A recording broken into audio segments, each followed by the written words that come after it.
Roll call. Chris Affey. Here. Matthew Bowman. Here. Casey Downs. John Helsinger. Here. John Caderas. Here. Earl Kurtz. Here. Jim McKinney. Here. Jeff Natale. Here. Tom Selmont. Here. Sean Strollo. Alternates, Anita Blake. And, oh, geez, I already did, John, I'm sorry, I did, okay, I already got you here. Okay, we have a quorum. All right. Will those who care to join us stand for the pledge? I pledge.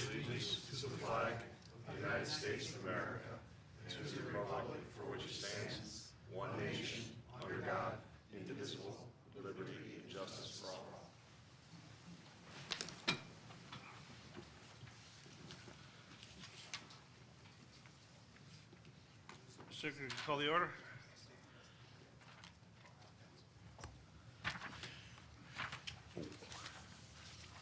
You have to call?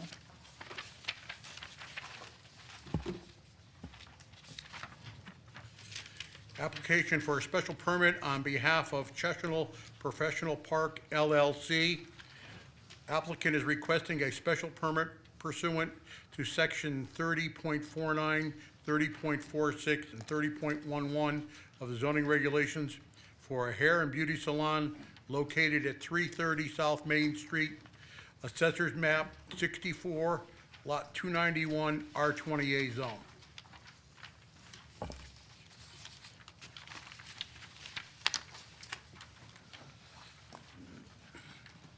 Good evening, Mr. Chairman, members of the commission. For the record, I'm attorney Mike Ceccarulli. I'm principal of the Ceccarulli Law Firm. I'm a Cheshire resident. My office is located at 231 Farmington Avenue in Farmington, Connecticut. I'm here tonight appearing on behalf of Brian Kelsey, the applicant.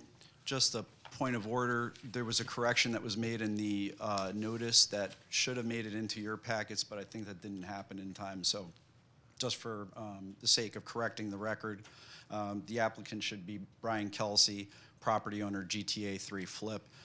I was advised that that did make it into the publication. It just appears that it was transposed in your packet. We're joined tonight by Ryan McAvoy of SLR, who's engaged by my client to prepare the site plan for the application. My client is seeking a special permit for use of the building for personal service as a hair and beauty salon pursuant to section 30.46 of the zoning regulations and accessory uses thereto pursuant to 30.11. My client also proposes continued office use under 30.49. I would note for the record that SLR has submitted an affidavit to the commission on December 30th with respect to the notice mailings along with a list of abutters. The property is located on South Main Street on the eastern side of the intersection with Lanyon Drive. It's the former location of Calcagny Real Estate, and it's about 200 feet south of the large Hartford Healthcare building on South Main Street. It's immediately adjacent to the south side of the Dunkin' Donuts next door. Most of you probably passed by this building thousands of times. It's been vacant and on the market for sale for some time until my client acquired it with the intent of renovating it. It is a beautiful and well-made building. It was a beautiful building. It will be beautiful again once he's completed it. My client proposes to renovate the interior and portions of the exterior to make it an attractive location in town. The proposed use is parking compliant. It otherwise meets all physical zoning requirements. There's no material modification of the existing building footprint other than in connection with the installation of an elevator and entryways to facilitate accessibility. We would respectfully submit that this application meets all performance standards set forth in section 21 of the regs, satisfies all special permit requirements set forth under section 40.4, and it is consistent with the plan of conservation and development. At this time, I'd like to invite Mr. Kelsey to the podium and provide some additional information regarding the application and his plans for the property. For the record, my name is Brian Kelsey. I live in Cheshire here at 15 Judson Court. I am a born and raised resident of Cheshire. Lived here all my life, went through the school systems. I'm here with my wife Lisa, daughter Gianna, her boyfriend Jack, all gone through the school systems here in Cheshire. I have two more that are in high school and junior high here. I was excited to buy this building after all this town has provided me. It's excited to invest back into it. You know, this building has been vacant for a while. We're excited to renovate it and put a significant investment into the renovation of this building. My wife is a licensed cosmetologist. My daughter's following in her footsteps. Planned use is to, you know, for salon and beauty and personal care in this building, along with the existing office.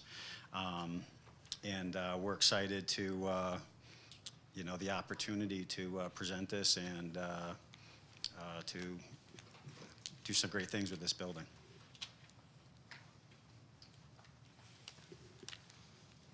So just like to say we appreciate the commission's time and attention to the application. We welcome the opportunity to answer any questions you might have. Happy to answer them if you have them.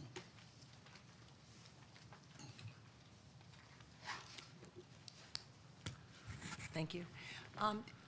For the salon, are the people who work there, will they be your employees, or do you plan on renting out chairs? It'll be a combination. Okay, that's my question. Thank you.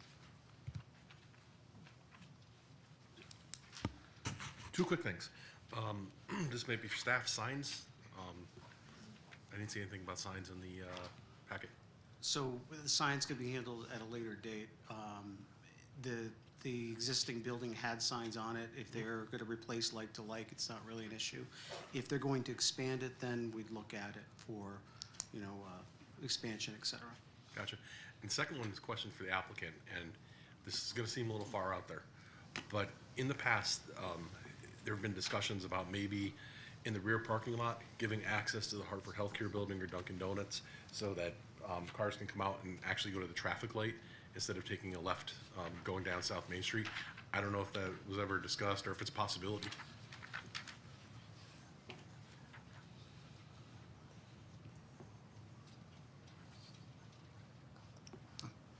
Yeah, we have not had any discussions with that, but obviously would be open for a discussion or proposals with that. Gotcha. Again, it's not part of the application. I just think it's, you know, for the usage down there, that traffic light is gold, because it's horrible taking a left out of either of those buildings, but just wanted to bring that up.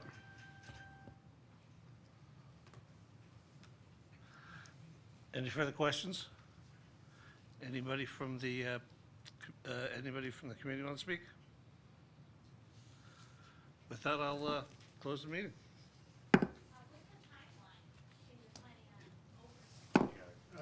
See, Too late, the meeting is closed. It's too late. Sure. Mr. Chairman, at this time, I'd like to recess. At this time, I'd like to recess the public hearing and go immediately into the regular meeting. Second. All in favor? Aye. All opposed? So moved?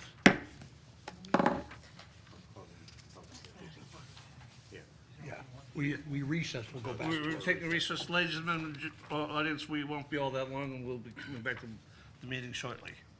No, you just gotta call the regular meeting. Call the regular meeting to order.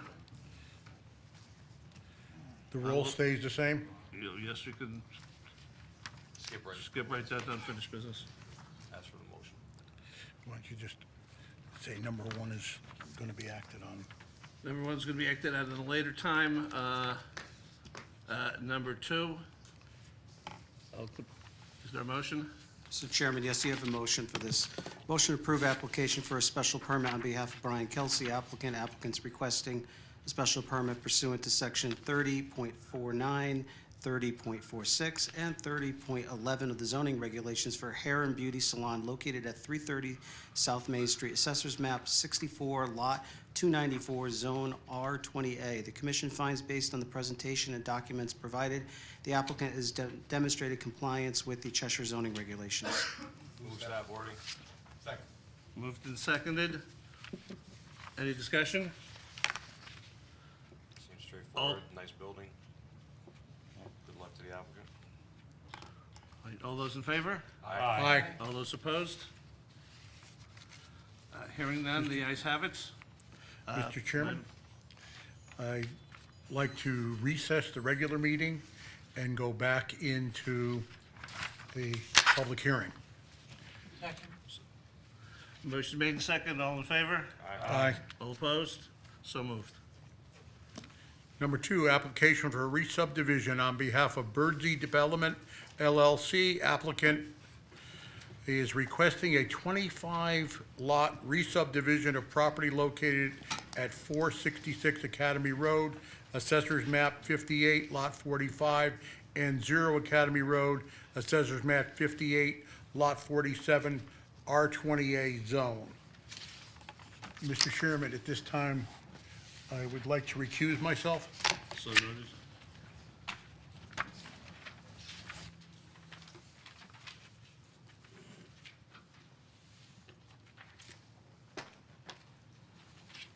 Good evening, Mr. Chairman, members of the commission. Can you hear me okay? Yes, sir.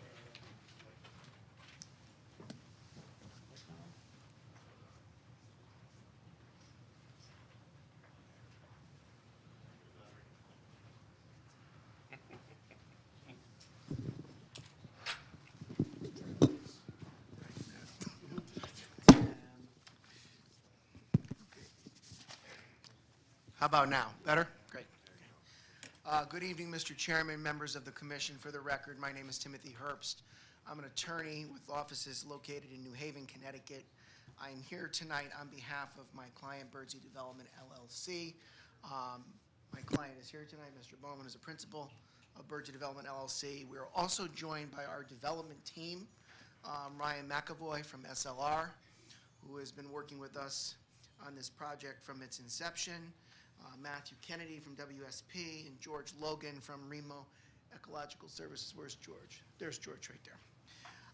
I just want to briefly summarize what this application is seeking to accomplish, and then I'd like to just briefly walk through the standard of review, and then I'd like to turn it over to our other members of the development team to speak to very specific and technical aspects of the application. So for the record, this is the Farm Meadow Preserve Residential Subdivision at 450 and 466 Academy Road. This project seeks re-subdivision approval to facilitate a 25-lot subdivision.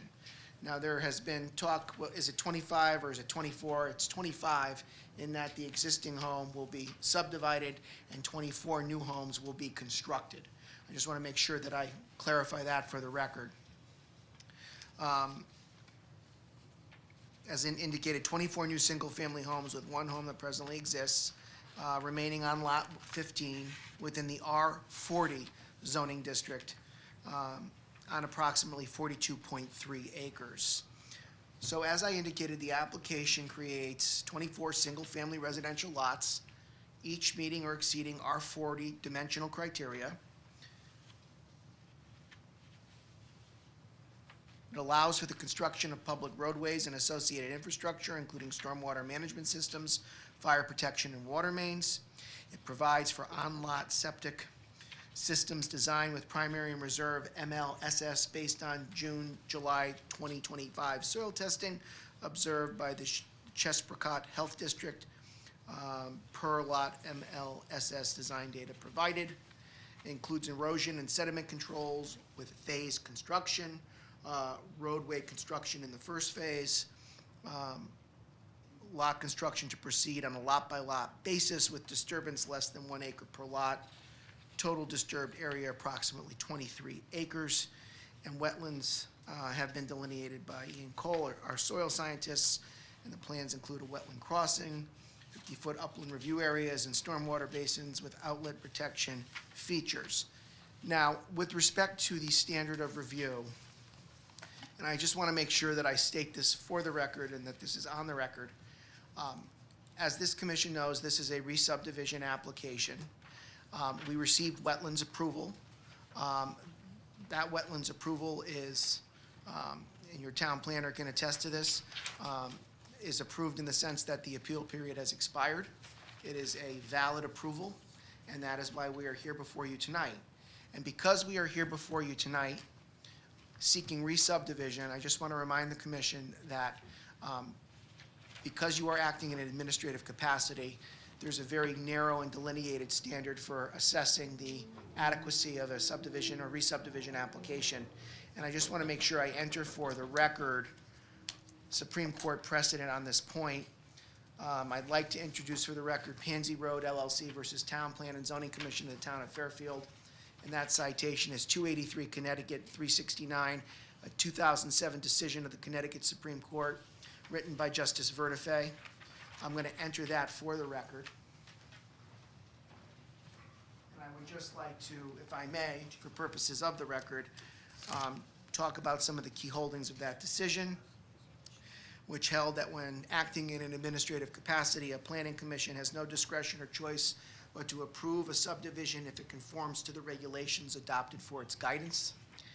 A municipal planning commission, in exercising its function of approving or disapproving any particular subdivision plan, is acting in an administrative capacity and does not function as a legislative, judicial, or quasi-judicial agency. And I also wanted to point out for the record that when reviewing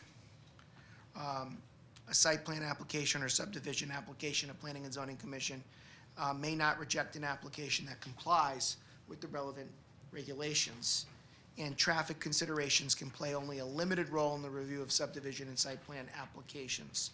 So I wanted to state that for the record because I think it's important in how we guide this discussion tonight. Our purpose tonight, what we're here to do tonight and to try to establish is that this application fully complies with your subdivision regulations.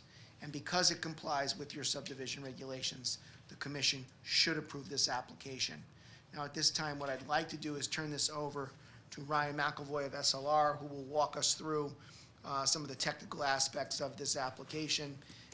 And then other members of our team may also get up and speak, and then we'd be more than happy to answer any questions you have at this time. Thank you.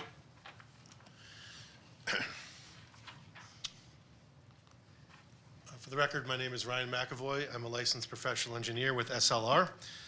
And I'm just going to briefly attempt to walk you through our application. Our plan is proposed, highlighting some of the points of the property as it currently exists and how we're proposing to subdivide this parcel. I use the word parcel. In this case, I'm going to refer to it as a parcel, although technically right now it is two properties. One is 466 Academy Road. This property includes the existing farmhouse, which is located on Academy Road. Thank you, Mike. This orientation of this plan in front of you is with north up. The property is bounded by the thick, bold yellow line along the perimeter. Interior to the property, you'll see some yellow lines. Those are wetland delineations. But the balance of the site, the majority of the site, is actually an unaddressed property known as Assessor's Map 58-47. That represents almost the entirety of the agriculturally used land. So 466 Academy Road and Assessor's Map 5847 is the parcel that we're proposing to subdivide. It is about 42 acres in size and in the R40 zone, and it is at the northeast corner of Academy Road and Weiss Road. Academy Road being on the bottom of the screen, you can kind of just sort of see the tail off there. Judson Court, opposite of our site on the south. Weiss Road, north and south on the left side. And just across the street, that's Melrose Drive. That is not yet, I don't believe that's a town accepted street yet, but that's part of a subdivision that was approved about 5 years ago, just across Weiss Road. Further to the north and west is Baxter Court. And then the abutting property owners to this are almost entirely residential, almost entirely lots within the R40 zone, with the exception of Richmond Glen, which is an active adult development to the north and east. And there is a rather large single-family lot to the east that is, it's just one house. It's about 18 acres in size. It's mostly wetland areas. So As you can see from, oh, not done with that one yet. Sorry. As you can see from the aerial, most of the site, as you all are familiar with, is primarily agricultural, mostly orchards presently. Historically, it was a mix of orchards and hayfields, I believe, but in recent history, it's been largely orchard. There's been some other blueberries and things like that grown on the property, but the site has some rolling topography. You can't tell from this map, but there's a ridge line that cuts from north or south to north in the property, roughly where the structures are today, the farmhouse, the barn, headed north towards Richmond Glen. The northern portion of the site is primarily Honey Pot Brook and the associated wetlands along Honey Pot Brook. But we're ranged from a rough high point in the barn farm structures at 258 to about 210 in the north by Honey Pot Brook. So there's some moderate topography, but it's generally gentle in nature to moderate at most. It's not excessively steep, or it's not difficult terrain. And in terms of available utilities, public water exists along much of Academy Road and along the entirety of the Weiss Road frontage of the site. Public sewer is not available. So, next slide, please. Oops, sorry. Bear with me. Thank you, Mike. So we're proposing a 25-lot subdivision in accordance with the existing or underlying R40 zone. This subdivision will include 24 new houses, and the existing house, Lot 15, thank you, Mike, is shown, it will remain, the existing farmhouse will remain in its present state. The driveway will be a little bit modified, but I should note that we show that area as uncolored or undeveloped. There is another property that the owner, the family that owns the farm today, owns to the southwest. That is not part of the subdivision. That has a separate standalone lot today. We're actually adding a little bit of land to make their driveway give their driveway a little bit of breathing room, but that's an existing parcel that's not subject to the subdivision. Similarly, on the northwest, up and to the left, yep, that's another a residential home owned by the family that owns the farm today. That is also not part of this subdivision, though, again, we are, as part of this application, showing a sliver of land to be dedicated to that particular property. So, of these new 24 lots, the majority of them will take access off of a new 1,800-foot roadway, which will loop from Weiss Road across from Melrose Drive, down through the site, up the hill, up the ridge, and then over down towards Academy Road, roughly in the vicinity where the driveway to the farmhouse is today. There will also be a 300-foot cul-de-sac north central to the site, and the majority of these proposed lots that are shown on this map will take access off this new roadway network. There will be 5 lots that will take access with driveways on Academy or Weiss Road. In terms of the size, shape, all these lots meet the standards for the R40 zone, 40,000 square feet, minimum frontage of 50 feet, lot width of 200, all the setbacks, all that. So we're not seeking any variations or variances of your R40 regulations. In terms of the road grading, the road design, we rely on your guidelines for public improvements from your engineering department to, as we design this roadway network, and your subdivision regulations for road width, road grade, and drainage improvements and things of that nature. So the roadway design is consistent with your regulations, the subdivision regulations, and consistent with the town's public guidance for public improvements. The road will generally be at or below 5% in grade, with one notable exception, near areas where we show lot numbers 9, 10, and 11. In that area, there'll be a small stretch, will be about 8%, but generally the topography of these roads, or the grading of these roads is relatively benign compared to what the regulations allow for up to 10% in grade. We are proposing a 30-foot wide road, again, in accordance with the regulations, and we are proposing sidewalks on one side, and let me explain that. So we are seeking a waiver of that, partial waiver of the sidewalk section, and that's after review of this application initially, as we went into wetlands with the engineering department. They recommended, as part of their review, that that we provide sidewalks on one side of this development. In this case, we show it on the north and east side, around the outside of the curve.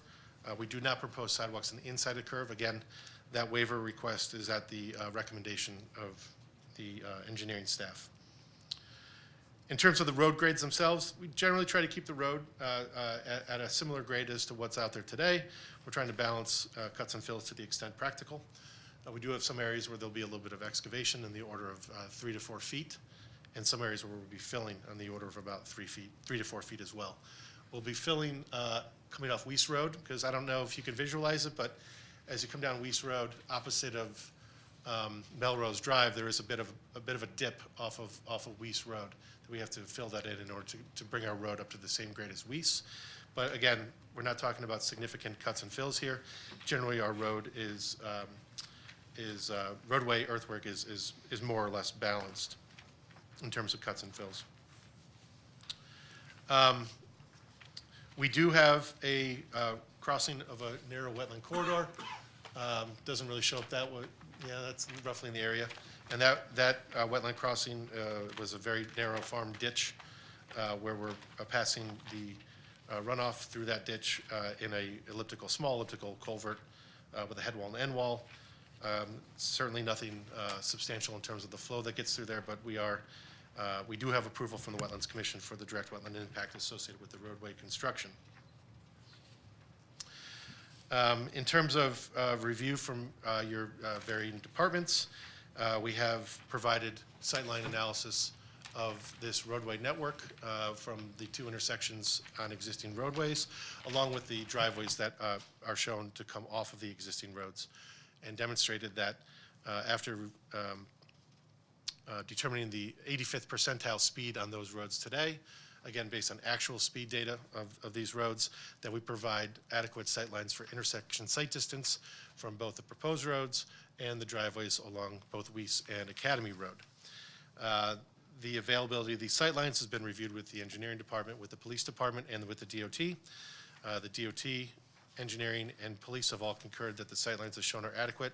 The engineering department did ask that we provide for the analysis of the stopping sight distance from these intersections or driveways along with the intersection sight distance. So what the distinction between those two are is that if you're analyzing the required intersection sight distance from any driveway or roadway, that is actually the longer of the two compared to stopping sight distance. So in all cases, we use the more conservative analysis to show that we're in conformance with the sort of the gold standard at the local and state level. We can certainly provide the town engineer confirmation that the stopping sight distance is actually about 2/3 the distance needed for intersection sight distance. So we have no issue addressing that comment the only comment I think he has remaining. We've also reviewed this with respect to hydrant placement, fire hydrant locations with the fire marshal's office, and we've provided them with updated maps showing where they would like hydrants based upon the required distance between hydrants, and also what's practical really within the development for placement with respect to roadway intersections and driveways and such. They also requested, as part of their review, that any driveway over 100 feet, which there's a number of them that are over 100 feet, be paved. And the applicant fully intends to pave all the driveways on this, so we have no issue, and our updated plans, revised plans, show have notation that any driveway over 100 feet is to be paved. We've also provided light poles in locations requested by the engineering department. And with respect to drainage and other impacts associated with drainage, we do have a drainage design that accomplishes a couple of things. One is to, of course, meet the standards for roadway design in Cheshire, and two is to provide for stormwater detention, resulting in no increases in runoff for major storm events, and lastly, to provide for water quality improvements from impervious surfaces and developed land in accordance with the 2024 DEEP Water Quality Manual. And all that information is included within the stormwater or drainage report submitted as part of this application. I will say that we're accomplishing the means of stormwater detention via 3 stormwater basins. 2 are located closer to Weiss Road. One is an elongated basin about 4 feet, 5 feet in depth, and there's an adjacent basin to the north, sort of around the corner. These basins will act in series, with stormwater runoff from much of the roadway system being collected and conveyed through a standard catch basin and pipe network to those 2 basins, where that's the workhorse of the development in terms of how we're handling stormwater rate of runoff. And we have a smaller basin located in the southeast corner by Academy Road. So again, these ponds are designed to that there's no increases in runoff for up to the 100-year storm. And within the bottom 2 feet of, roughly 2 feet of these ponds, we include a water quality element that is sized to handle 1.3 inches of runoff from the development, which is primarily from roof and driveway runoff, which is known as the first flush, or the water quality volume from the Water Quality Manual. So we believe we've met and achieved the stormwater renovation goals of the state requirements. Additionally, the town also prefers that any stormwater runoff from streets, roadways, be first conveyed to a sediment chamber before it discharges into the stormwater pond. Those sediment chambers are sized in accordance with both town regulations and state guidelines. These are regularly maintained by the town, and the maintenance and upkeep of the stormwater ponds themselves will be the responsibility of a homeowners association. We have shown these basins on parcels that will be deeded to the homeowners association, so they're not located on any individual lots with an easement. But regardless, the primary responsibility for maintaining these will be the homeowners association, with the town having an easement over them, so that if there is an emergency, if there's a need for the town to go in and make any repairs or perform any maintenance, that they'd have the ability to essentially back bill the members of the association, which will be all the lots in this development. Additionally, we have provided a sediment erosion control plan that's going to be done in phases. Essentially, the first phase will be the construction of the roads. And there's a sediment erosion control plan associated with that, with runoff being diverted or collected via swale and diversion ditches to our stormwater ponds, which will act as sediment traps during construction. And then as the road gets developed and certainly rough graded and then aggregate course and binder course, the lot construction will start to occur.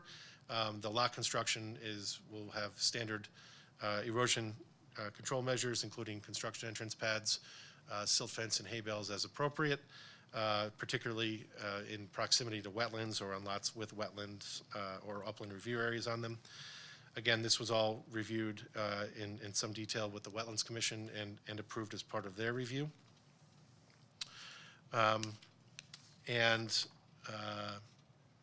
We have also provided responses to comments received from the South Central Regional Water Authority.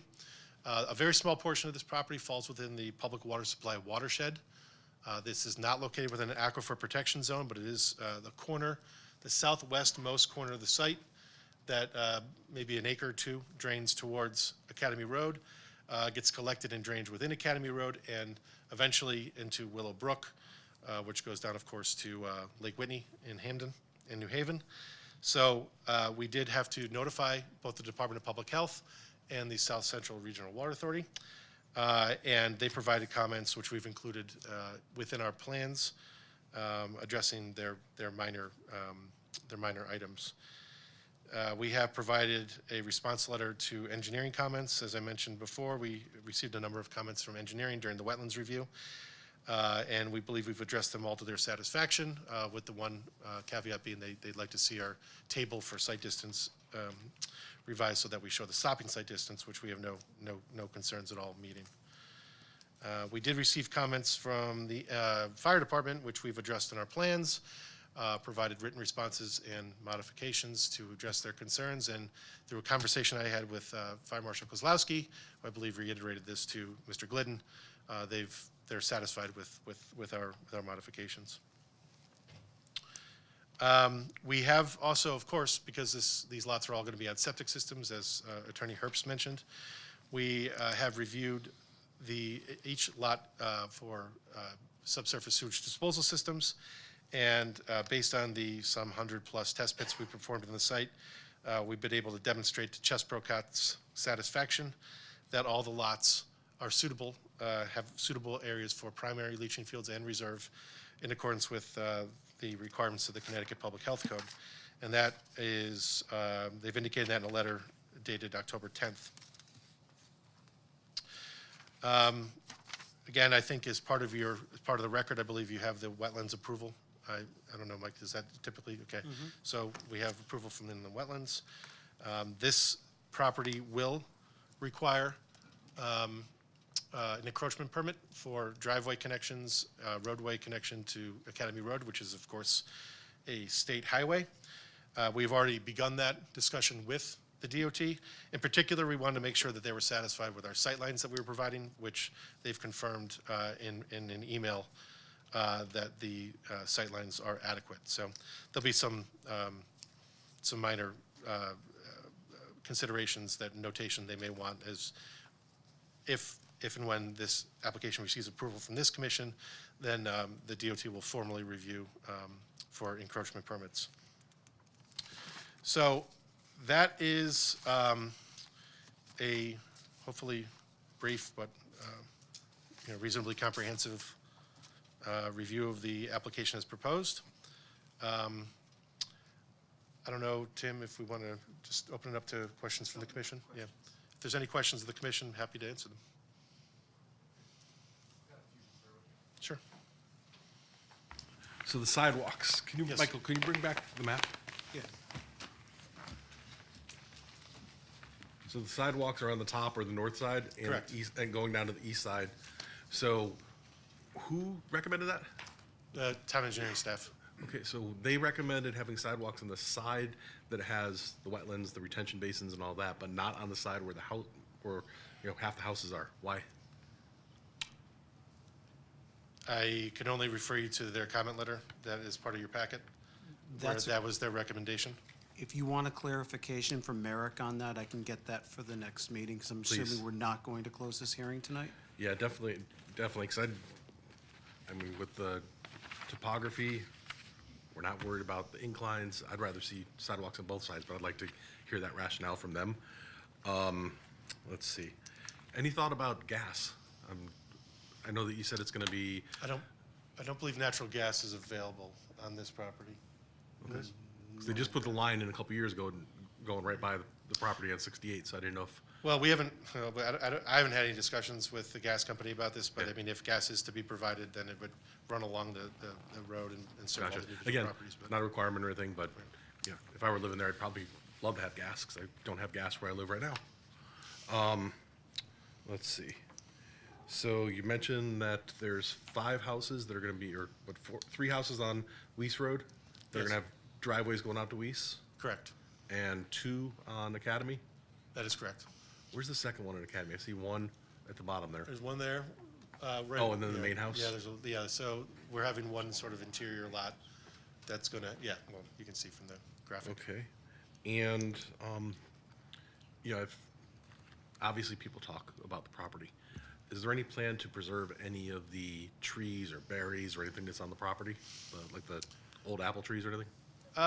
Not specifically as part of this application, but I think to the extent that there's an opportunity, certainly a lot of these lots, we're not we don't have to clear every piece of every lot. So there may be some opportunities in certain areas to preserve some of the trees, but that hasn't been, that's not, necessarily part of the application, but I'm sure on a case-by-case basis, the applicant and maybe potential future buyers of those would be interested in preserving some of them. Gotcha, I think that would be nice. And lastly, for now, is there room for future expansion or for additional houses to be built at some point? Or is this the max for the property? Well, I would say that this is the maximum number of lots, okay? And the reason why I say that is in the future, if there's changes in state law, there might be opportunities for accessory dwelling units or things of that nature. But the property to the north is essentially wetlands in Honey Pot Brook and then Richmond Glen. So that's an age-restricted development. The property to the east does not have frontage on our proposed roadway network, and it's mostly wetlands. So I actually worked on that subdivision back in 2014, and I don't recall there being much of an opportunity for development in that property consistent with your regulations. Okay, thank you.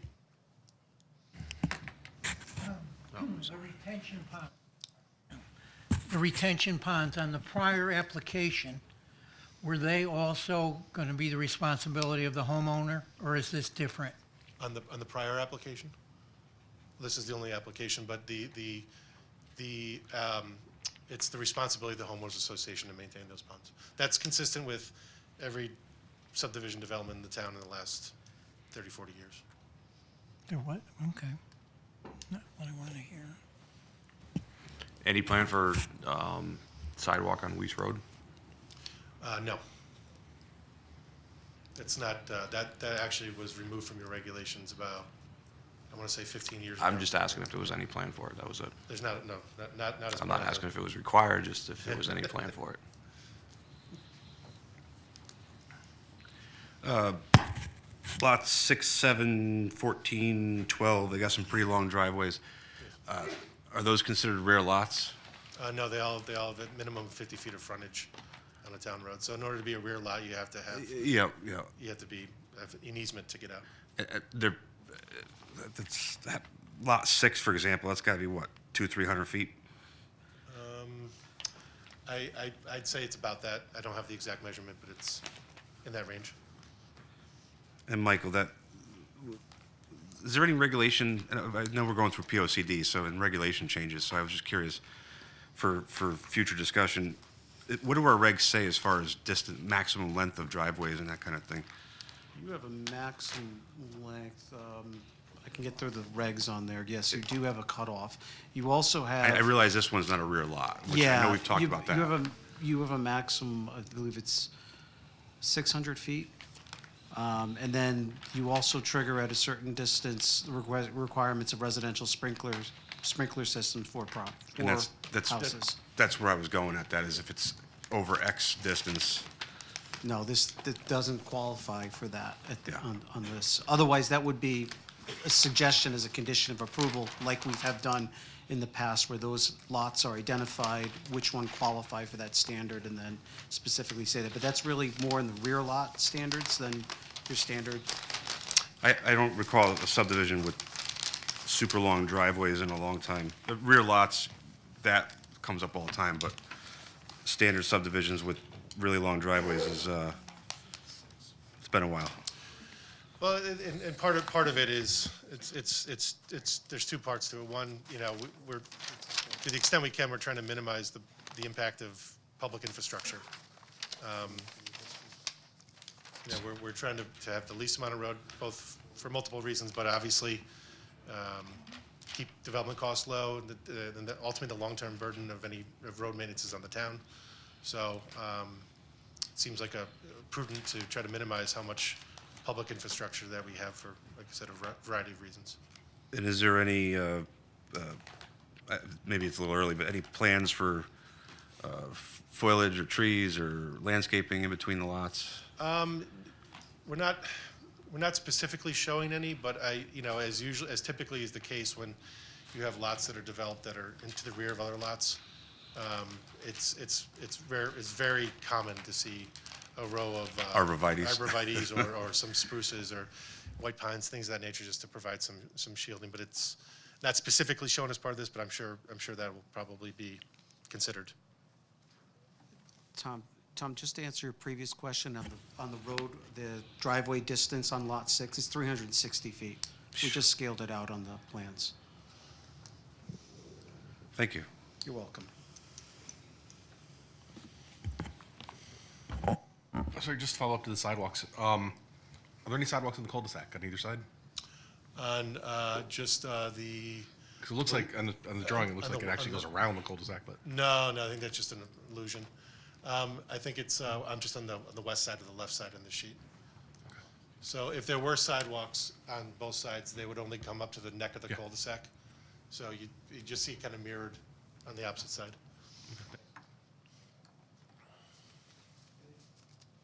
Any other questions from any commissioners?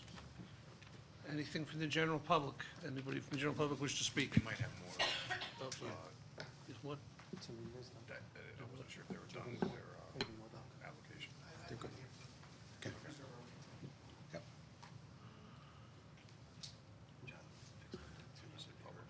Yep. They might not have heard you. I said, if any members of the general public have any questions or would like to speak, now's the time. Please come up to the podium and give your name and address for the record, please.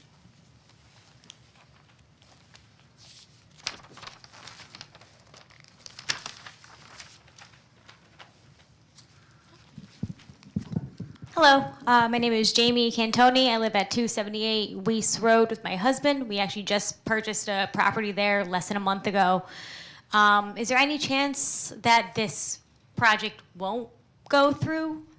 Because, you know, frankly, it was lovely having a 278-year-old farm land sitting there on Weiss Road without another eyesore development in the works. So is this That's enough for us to decide. That's up for the developer. Basically just wondering if this is definitely going through or if there's any chance for other appeal to not go through.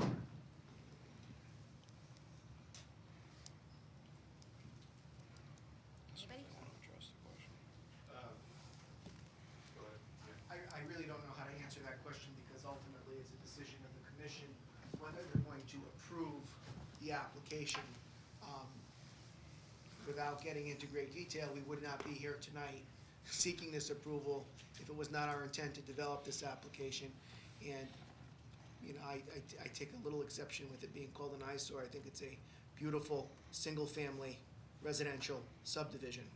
And doing this in other communities and seeing what some other developers bring forward, this is a very good plan in that context. So that is the plan, to build out the project.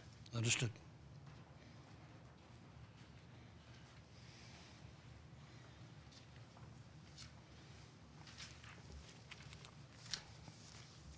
Hello there, I'm Jim Block, Contour Drive, Cheshire.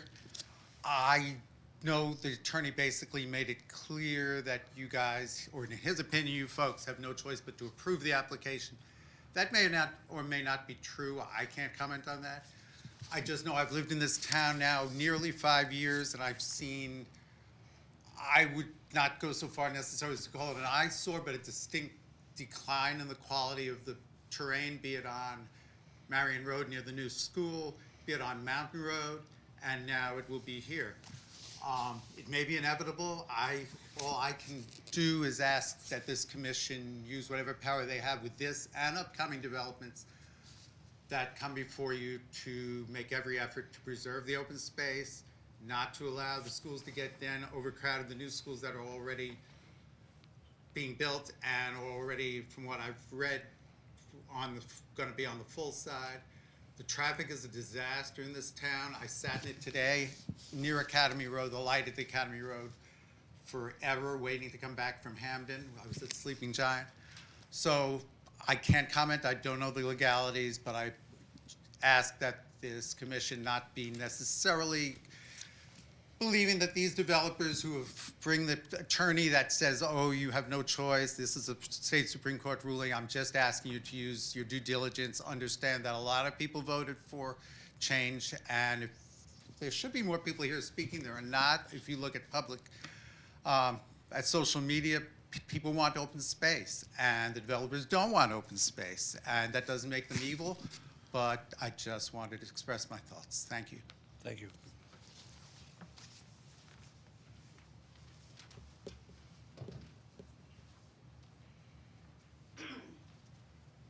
My name is Susan Dillman. I live on Wolf Hill Road in Cheshire, and I would like to echo what Mr. Block just said.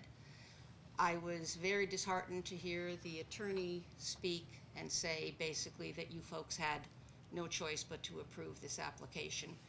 And I, as a resident of town, urge you to please look at it as carefully as you possibly can.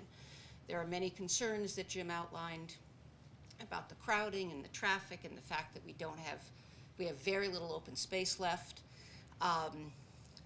One small thing that I have to say as I was listening to the question about whether there would be sidewalks on Weiss, I drive down Weiss Road in the morning, and the school bus stops at every house because there are no sidewalks.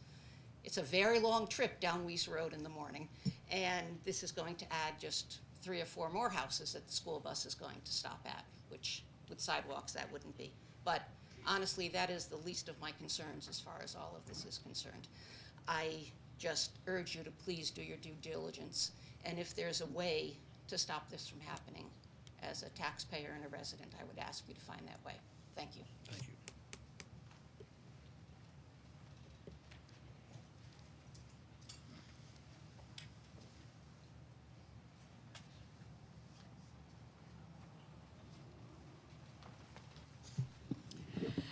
My name is Valerie Joyce. I live at 376 Academy Road. I'm right opposite where this subdivision is proposed.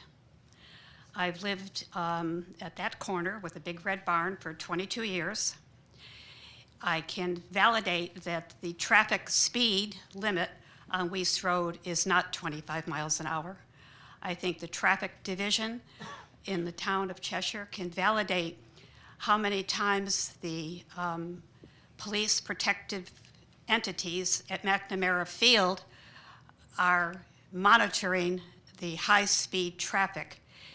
And some of the reasons that they do that is that there have been 2 traffic accidents that have taken children's lives since I've been in Cheshire. This is the second area I've lived in. I moved here to Weiss Road, I moved to Riverside, and then I moved back to Academy in Weiss. The intersection of Weiss that is almost opposite Carriage Drive could also be viewed as a potential busier intersection than it already is. And the traffic division can give statistics to people who may need to know how many accidents occur there. I've lived there for 22 years, so I can tell you there have been many. The traffic flow from Academy Road is not 45 miles an hour that's posted, and it's not managed very well. The other question I have for the developer, and I respect the fact that they have the right to do what they're doing, is the impact of the driveways coming out onto Weiss Road, and how will it affect my egress from my driveway onto Weiss Road? That's the first question. The second question is, there's only one other house behind me before you get to Melrose. And the impact of those egresses from the properties on Weiss Road that are going to be exiting onto Weiss Road will have an impact on us. And I'd like some dialogue brought forth on how that has been evaluated. And I'd also like to know if there was a formal traffic count given for the amount of traffic that is conveyed on Weiss Road for everyday traffic. It's a go-between Country Club and Academy. It's a cut-through, and everybody who lives in town long enough knows that. I think the egresses out onto Weiss are going to create more traffic for a road that's already very, very poorly managed. But the impact is going to affect us. And I think from what I could see on the drawings, that the exit from Farm Meadows is going to be opposite Melrose. Is that correct? So you've got competing coming and going right opposite each other. Is that a typical situation that is looked at with some clarity or some practicality. We have a lot of older subdivisions that also have streets that are opposite each other. But I'd like to think that in the progress we've made with town management and development, that we would have offset some of those roads so they don't bump into each other as often as they seem to be doing now with all the new construction. Thank you for putting up with my situation.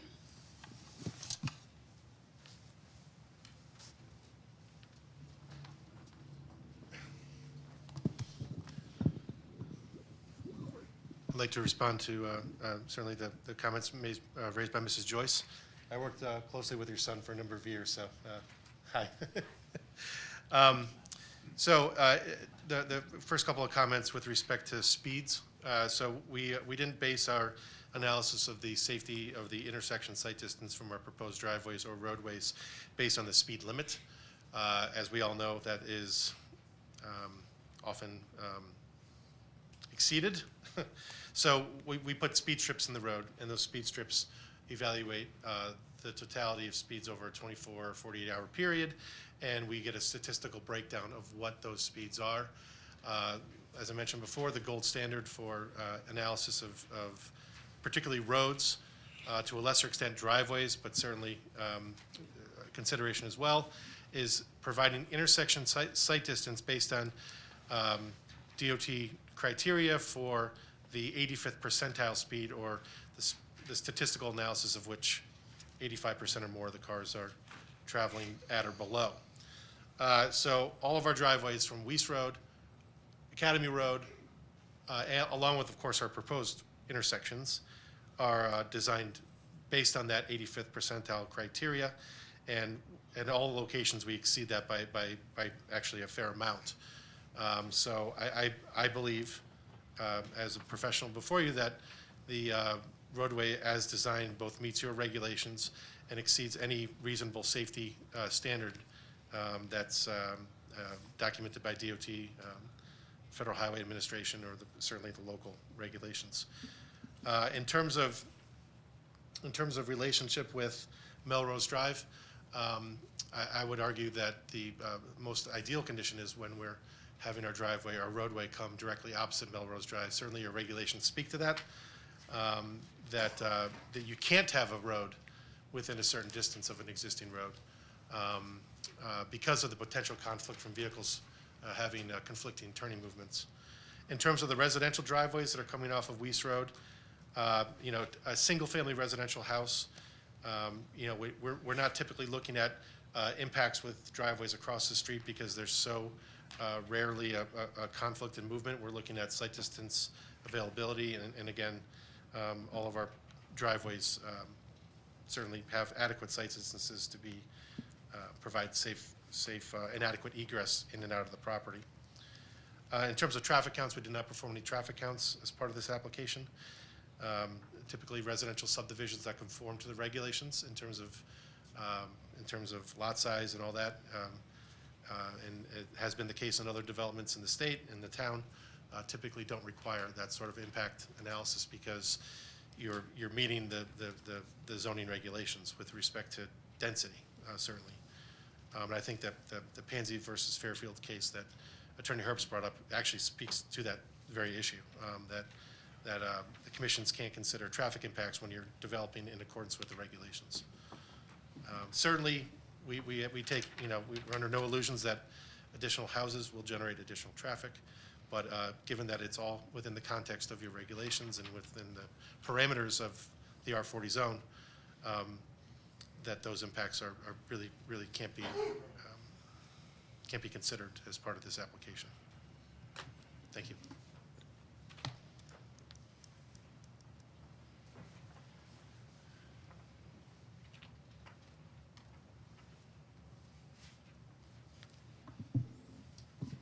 Good evening, my name is Dave Schrum. I live at 369 Sir Walter Drive. A couple of questions, couple of comments. As far as the two sidewalks, why not? Why waive a sidewalk on one side and not waive it on the other? I've been blessed with 8 grandchildren, and when you're running around chasing little kids, the last thing you want to do is say, go play in the front yard, but you can't ride your tricycle on the sidewalk unless you go across the street to the sidewalk. Now, this isn't going to be a highly populated road, but there's no reason to waive a sidewalk. This is probably going to be, probably, it is, it's going to be residential, there's going to be little kids. Have them put in a sidewalk. There's no reason to waive it. Secondly, we don't pay enough attention to water. Go to McNamara Field, take a look at McNamara, and then go over to South Barron Road, to Bishop's. All that water that comes across that little stream is going into Honey Pot Brook. Then go over to Michael's Greenhouses, way up on the hill there, on South Barron Road, sheds a lot of water coming down across there. It goes down into that wetland that was mentioned a little while ago.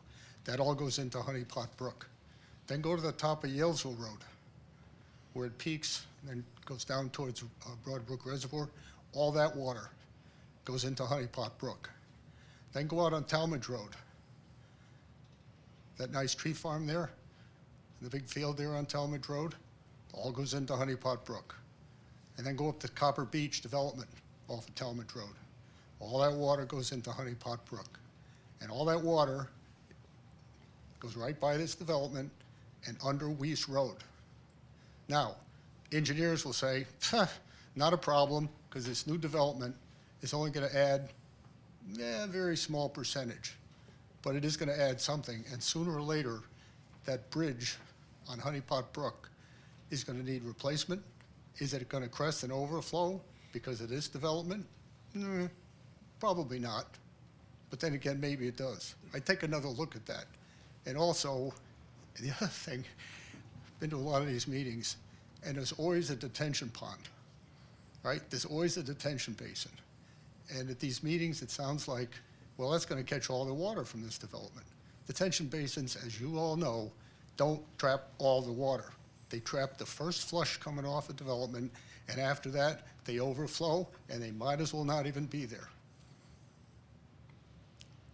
That being said, the following question is HOAs.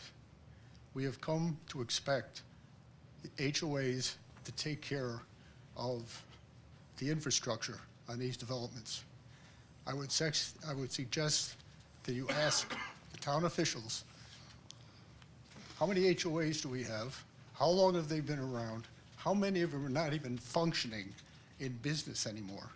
Because sometimes they don't get set up, sometimes they go out of business.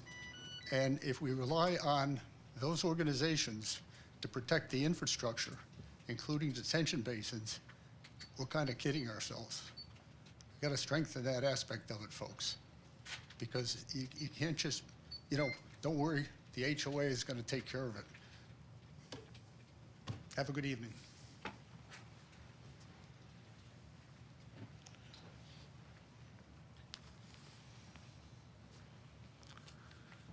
Hearing nobody from the public, I'll accept the motion to, oh.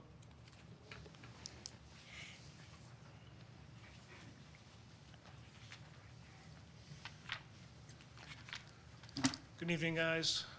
My name's Charles Thompson, resident of 125 Nob Hill Road. A few questions.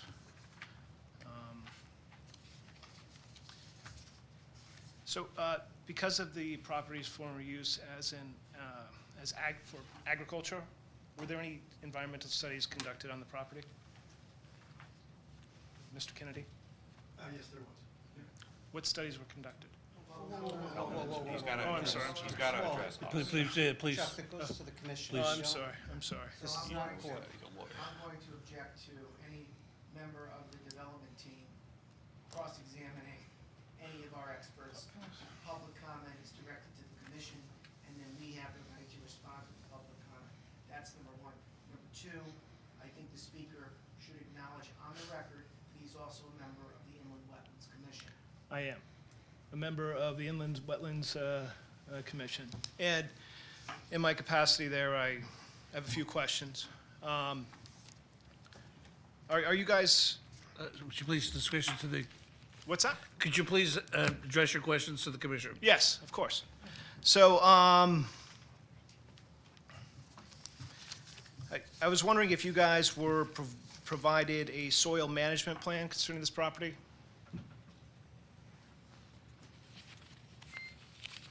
If it wasn't in our package.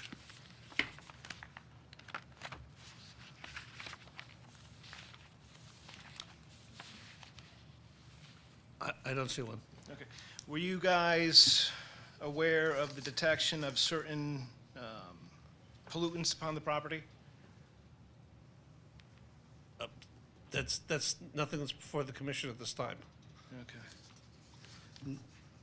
Mr. Chairman, nor is it anything that's of your jurisdiction. Right.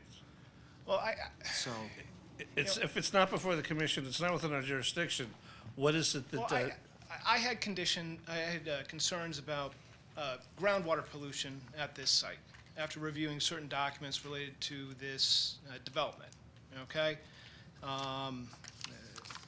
There's been studies which found organochlorinated pesticides on this property, DDT, a chemical called dieldrin, which is, these chemicals are pretty toxic. They were found in, it seems that the author of this report was concerned about the, finding of these. But, and how is that, Chemicals. how is that germane to the approval of the subdivision? I'm confused. Because, Just a point of information, please. Uh, So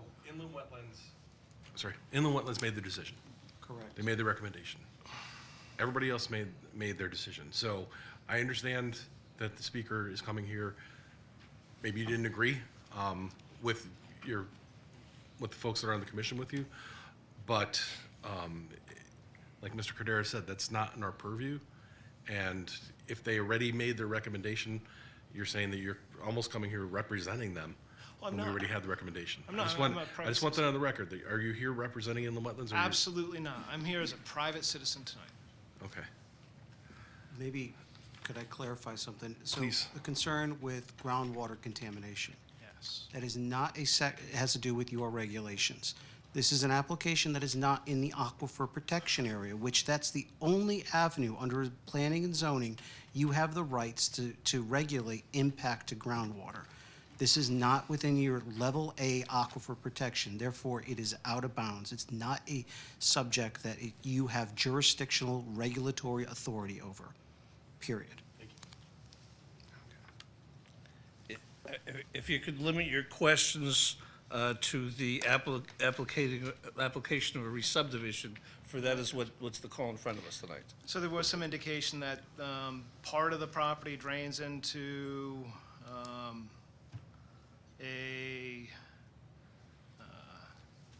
an area where it joins up with the public drinking water on a corner of the property. I believe that was mentioned. So that would be, it would be part of the public drinking water associated with the South Central, which under state statute, one, it's not an aquifer protection area, so the Aquifer Protection Agency does not have any authority. Two, it is in an area where the applicant under state law is required to notify the utility provider and Department of Public Health for an application that's within their service area, let's call it. Then, they made comments, concerns about activities there, which have been incorporated. So that issue has been resolved with the entity that would have jurisdiction. This commission would not. And then who would exactly have jurisdiction over potential groundwater pollution impacts? Who would have that jurisdiction? Well, in the inland wetlands, the State Department of Environmental Protection, all of those, but that's, again, not in front of this commission tonight. Fair enough. So that would be DEP. DEP. DEP strictly, not inland wetlands. Inland wetlands does not have the statutory authority to regulate groundwater.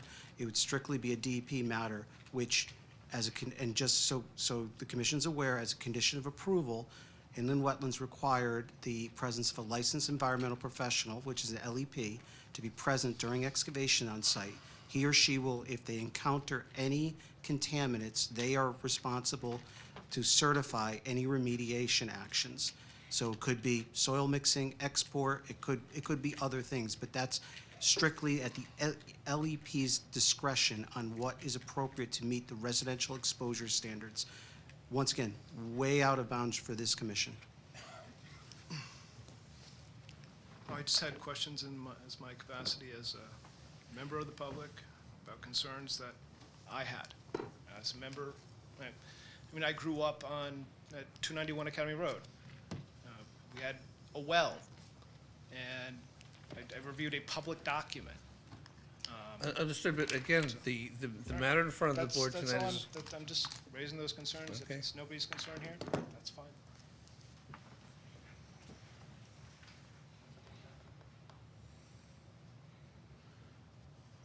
any other questions from the commission or the public? I'll accept the motion, please. So, Presentation, I don't know if they have it. okay, I just have one comment, sorry. So Mr. Kurtz brought it up, a couple of members of the public brought it up. I travel down Weiss Road every day too, and, you know, I know we can't require sidewalks on one side of Weiss Road, but to be good neighbors, it would probably be a good idea. It's not that far. I don't know, I'd like to see the sidewalks there too, and they're right, the school buses have to stop at every house that doesn't have the sidewalk there, and you'd limit the traffic or help with traffic down there, so. That's my 2 cents there.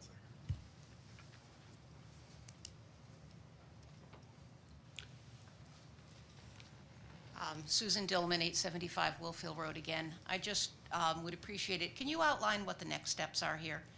Does this get decided today? I see on the agenda, it said something about the public hearing closes on February 16th, I think it is.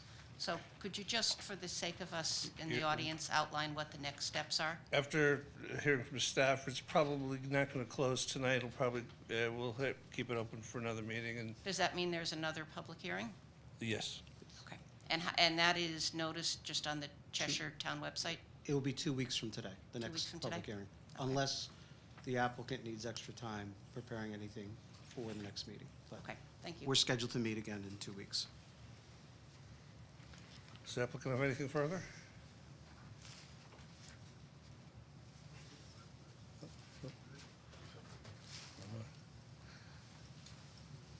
Hello, my name's Patty Wade Wright, 12 Hawthorne Drive, Cheshire. I inherited the property of my father over on 41 Surrey Drive, which turns left into Carriage, which is right across from Val Joyce's. I wanted to just let you know that we call that Suicide Road. It's very dangerous, that whole corner with Weiss and coming out of Carriage. You can be hit so easily. The cars come as fast as they want to both ways. To turn left is sheer folly. It's really, really was a lovely, lovely area when I grew up and picked up, went on the bus at Weiss Road. There was horses and everything was so pretty. I really hate to see more traffic coming down. It's really dangerous. Thank you. Thank you. No more questions. I'll accept the motion to adjourn. What? The public hearing is to be continued? Mr. Chairman? Yeah, he might have. Yeah, I would just say, one, give the applicant the ability, if he wants to add anything for tonight. Otherwise, we just continue the public hearing to your next regularly scheduled meeting in 2 weeks. We do have the one outstanding item for the town engineer, the stopping distance with the applicant agreed to provide. And you've made a request about a sidewalk on Weiss Road, just to consider. I'm going to get, hold on. 1 second. I'm going to ask Merrick to come to the next meeting to clarify why they said on the south side of the proposed road, the waive the sidewalks. So we can get a clear understanding why that determination or recommendation was made. Is there anything else the commission can think that you would like to see in 2 weeks?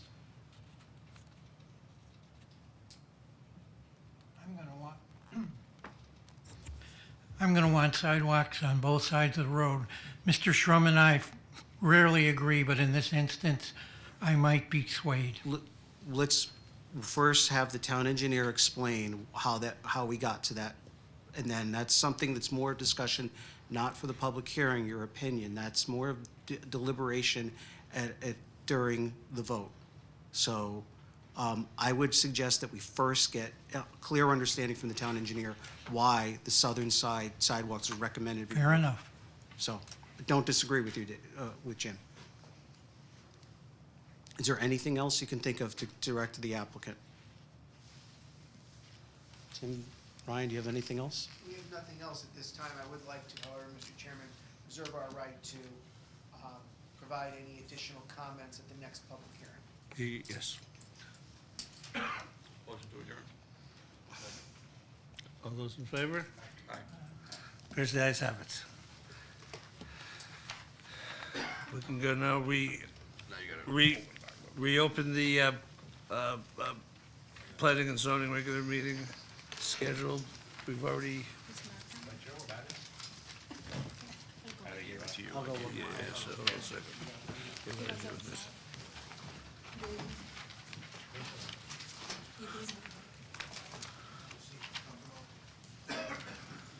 We've called the order approval of the minutes for December 22, 25.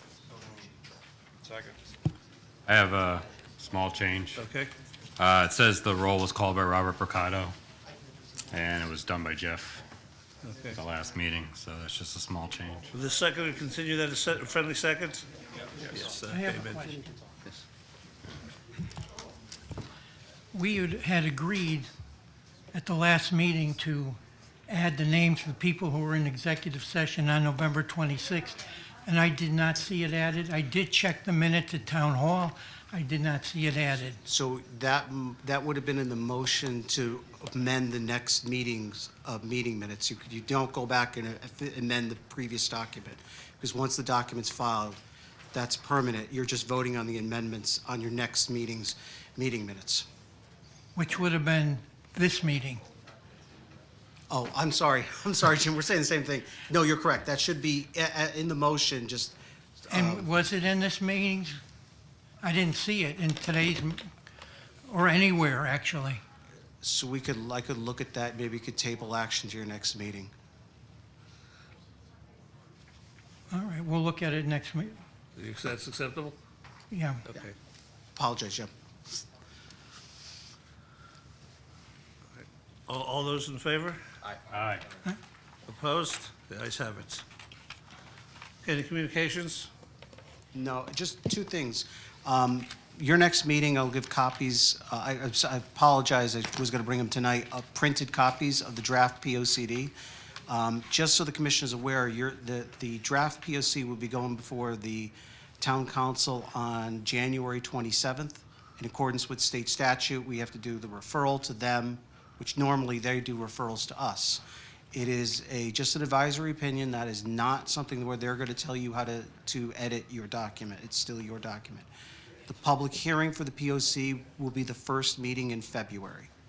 So if you want to get the word out, Chris, I was looking at you on that.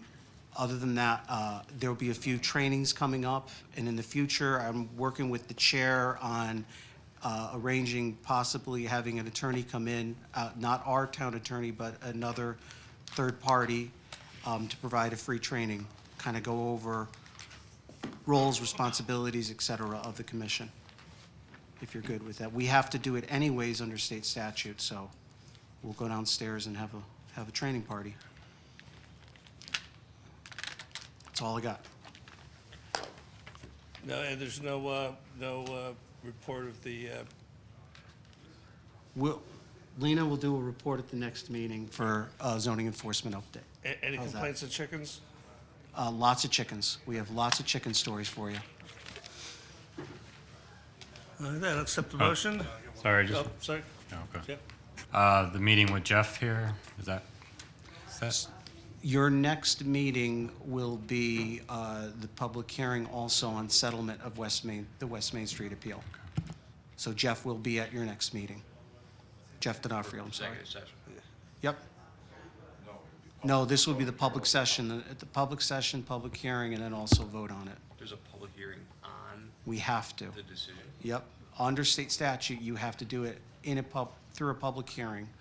Jeff's going to come, he's going to present the where we are with the appeal, and then the public has rights to make any comments if they should choose to. But really, it's a decision of the commission, and we can discuss it in detail in public session.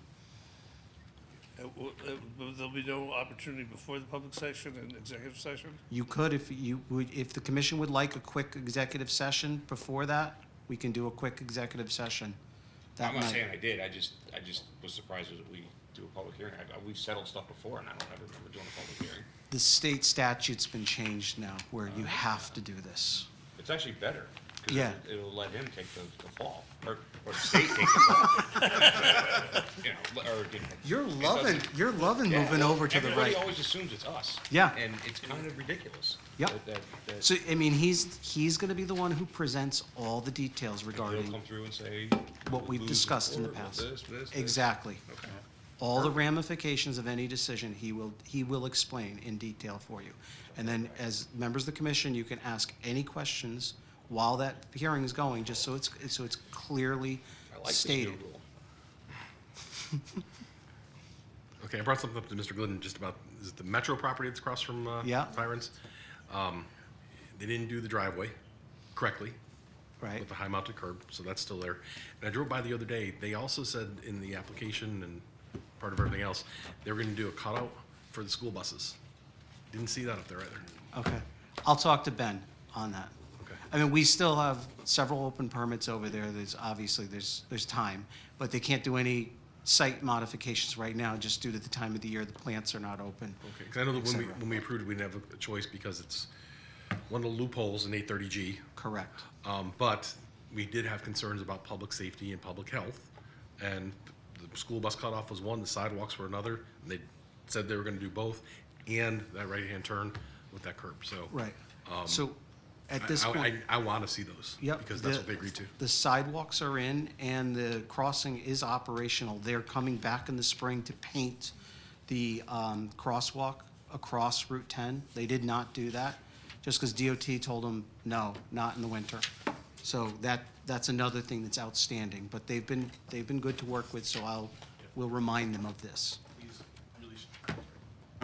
Give them a strong reminder, because, again, I voted for it with concerns about public safety, and those were issues. Okay. It looks like they built a little retaining wall where the cutout for the school bus should be too. Yeah, we'll address that. Okay.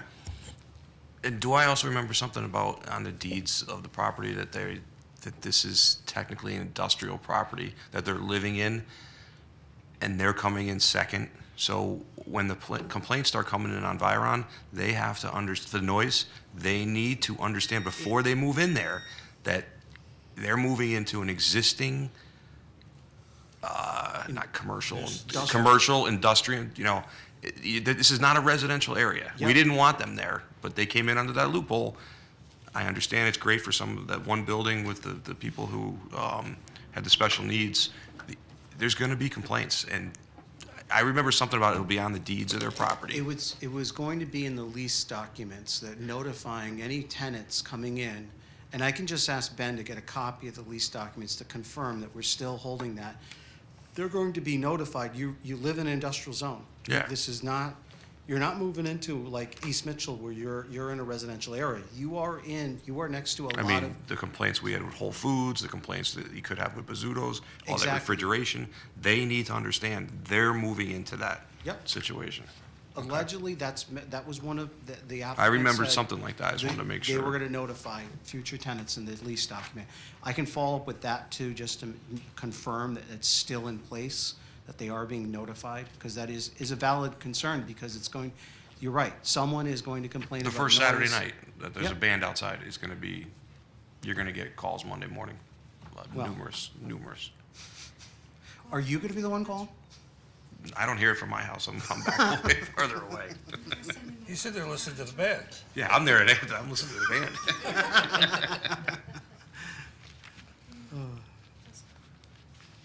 So what's going on in hydroponics? I saw it on the agenda, but we're not. We thought that this public hearing was gonna go later than that, so, you have 65 days to act on that text amendment request. We expected to be here later than 8:30. So not a bad problem to have. Are we voting on it tonight? Next. That's all I have. Motion to adjourn? No, All- New All those business? in favor of us? A new business? pardon? There's no business and You have one application that's received. It's a application for Lot 4A at Stonebridge Crossing. Remember how you have the school? It was already previously approved, it was subdivided, and there was another parcel. They have someone who's putting an office there, Is that where the hotel was supposed to go? across the street from the hotel. The hotel is under construction. They have building permits. They just haven't obviously started foundation work because of the time of the year. So that's at the end where the Paris Baguette is, it's gonna be right behind there? Correct, right behind it. So, and Goddard School is doing a groundbreaking in another week and a half, so everything's moving forward over there. So this would be the remaining parcel to be developed, in which looks like you'll have someone coming in, seeking approval, and then starting construction. So you won't have anything lingering with that project from a commercial or residential perspective. Everything will be built. Mr. Chairman, question. Do you need to be on the agenda to have new business? opinion of the chair says no. Pardon? Chairman of the opinion of the chair says no. Okay. I'd like to bring up a couple issues. I'd like to get all documents as early as possible. If I'm notified, I'll come and pick them up. I don't expect them delivered, but something as complex as some of these, because I did go through all of them, but is it possible No. to get the documents when you get them? No, the packets go out before the meeting. That's the only time that the documents come out. We don't do separate based on, availability. It's when all the documents are prepared and ready to go out, agendas filed, that's when they're sent to the commission. We don't do separate submittals. So we'll send an email with the electronic. What I would like to do in the future is start utilizing Dropbox, then everything can go right there. It could be live. Then you could have easier access quicker once something's filed in my office. Otherwise, the paper copies will go out when we file the agenda, either the Thursday or Wednesday before the meeting. So you'll try to get them out 4 or 5 days minimum? Yeah, for it? well, under state statute, if, it's a regularly scheduled meeting, someone could file an application within 24 hours of a regularly scheduled meeting. So we try to keep it as close to, and we were trying to use, unless it's a larger packet, the mail. It's just been, candidly, the big issue is the US mail has been absolutely abysmal. Your packets, when we put them in the mail, sometimes we don't know if you're getting them, and it's the mail service. If I'm not trying to pontificate about this, the mail service is horrible. You no longer, when I first started here, and Jocelyn would bring your packets up, we would be able to talk to staff there and said, this is going in town, could you please put it out in town now? At the Cheshire Post Office, that no longer occurs. Those packets go straight out to Wallingford and Meriden to the distribution center, then they come back. Sometimes they go to Hartford. That's why some of you have got your packets where it's like, you come in and you're like, I never got anything in the mail, and it comes in probably days later.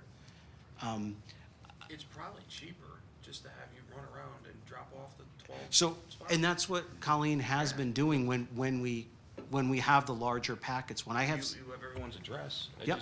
I would just, once everything's ready, Well, the town council, they got themselves the iPads or whatever. They talked about getting those for us so we could have everything electronic, so we wouldn't need to have anything delivered. The amount that we're spending on postage per year for to send the packets out to 12 people would be a lot less than getting the iPad so everybody gets everything electronically and you wouldn't have to have the paper. so I actually requested that in the budget for this commission last year, and that was taken out of the budget. I wanted to get you all the same thing, what town council has, then also do what I did in Simsbury, meaning using Dropbox. So everything was electronic. Then Jim, yes, as soon as something's filed in my office, you can access the Dropbox 24/7. You'll see me adding documents any day. So you can read everything at your leisure. Right now, we don't have that setup. I So would when, like, when does the planning department have to submit their budget? that's coming up. So It would be nice if, can you look at the past year yeah, and see how much we've paid in postage for each one of us, or in total? Yeah. Versus how much those devices would cost? Because We- it's crazy. we've actually did that. So when that was requested previously, I did that analysis and basically said upfront, your startup costs would look like a large number. But in the long run, you're saving on postage and everything, because now I'm cutting down on paper that I'm generating and using the post office. We're only using it for the statutory requirements that we have to do, not your packets. Then, like I said, it's a Dropbox that we're putting everything. Everyone has a device. You know, it's a town's device, but you take it home.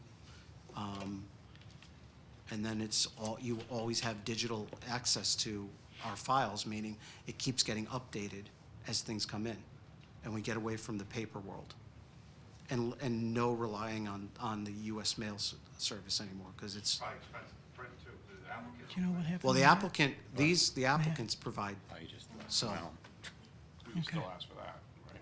We could, I mean, what I would say is we We could pick them up. we continue keeping, like 6 or 7 as a submittal requirement for an application. And then if something's really complicated and a commissioner says, hey, I would like a copy, granted, we're gonna reduce the amount that's there. You can come in and get a copy, then it's easier.